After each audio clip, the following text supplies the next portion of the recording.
రాజకీయం అంటే ఒక చదరంగం. చదరంగంలో మనం బంటుతో ఒక అడుగేస్తే వాళ్ళు దాన్ని ఏమంటారు, గుర్రంతో ఒక అడుగేయచ్చు. మనం ఏనుగుతో ఒక అడుగేస్తే వాళ్ళు సైన్యాధికారితో ఒక అడుగు వేయచ్చు. ఇట్లాగా ఎత్తులు పై ఎత్తులతోనే ఉంటుంది.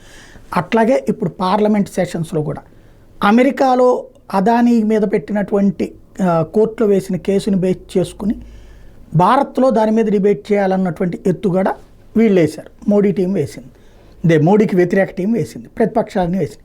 దానికి ప్రత్యామ్నాయంగా సోరోస్కిను సోనియా గాంధీకి సంబంధాలకు సంబంధించి ఆవిడ కో-ఫౌండర్గా ఉన్నటువంటి సంస్థను తీసుకుని ఇటు మోడీ టీం రివర్స్లో వేసింది, ఎత్తు పై ఎత్తు.